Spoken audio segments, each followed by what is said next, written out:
Natália deu aula na Câmara dos Deputados e cala os bolsonaristas.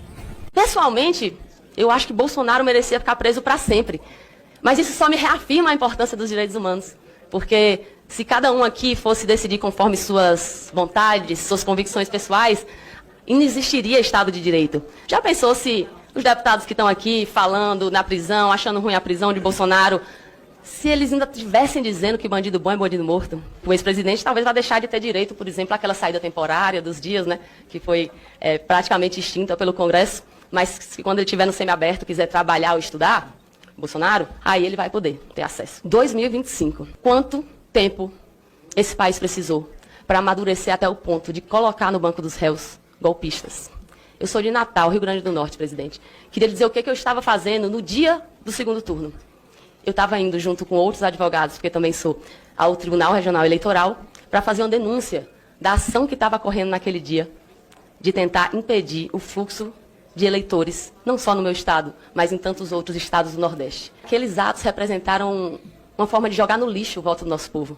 O meu povo nordestino teve, de forma especial, naquele dia, o seu direito, daquele o mais elementar do exercício da democracia, embora não se resuma a ela, de votar. E a gente está falando aqui de pessoas que tinham como prática não só um discurso violento, não só um fomento à violência, um incentivo ao ataque à violência política de gênero, ao racismo, mas a gente também está falando de pessoas que costumavam homenagear ditadores que matavam, estupravam, ocultavam cadáveres que até hoje seguem desaparecidos, pessoas que chegaram a homenagear quem comandava sessões de tortura em que se introduzia na vagina de mulheres um rato vivo. Isso é abjeto. Pessoas que, quando o nosso povo estava no seu momento mais duro, vivendo a pandemia, as pessoas morrendo, indo embora, enquanto tinha um presidente que debochava e ria, enquanto o povo brasileiro era levado ao abismo. Quantas coisas podem ser atribuídas ao ex-presidente Bolsonaro?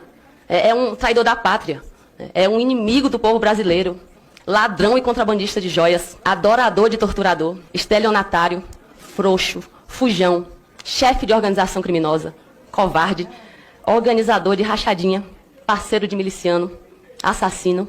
Coveiro ele disse que não era, né? Um genocida, um mentiroso compulsivo, um obstrutor da justiça, um fraudador de cartão de vacina, um traficante de medicamento proibido, essa foi uma das mais recentes que a gente descobriu, um espalhador de vírus, uma fraquejada da humanidade, um propagador de fake news, um racista, um mau militar, um péssimo presidente. Essa cena toda que eles estão fazendo, de repente todo mundo ficou doente, há um mês estavam dizendo que era um candidato a presidente, que ia rodar o Brasil, e aí de repente está todo mundo doente, sem condições. Um ex-ministro que disse que desde 2018 estava com Alzheimer. Alzheimer é uma doença séria, presidente. E que está sendo usado agora para se referir a um período, inclusive, em que esse condenado estava exercendo um mandato no governo federal. É óbvio que punir golpistas não garante que nada errado venha acontecer depois. Mas se a gente não pune, isso é praticamente uma certeza de que vai acontecer de novo. E a gente está falando do ex-presidente que, quando era deputado, tinha na porta do seu gabinete um cartaz que dizia assim: quem procura osso é cachorro. Ele se dirigia aos familiares daquelas pessoas que foram assassinadas pela ditadura e tiveram os seus corpos ou escondidos até hoje ou destruídos. Ele se dirigia a essas famílias como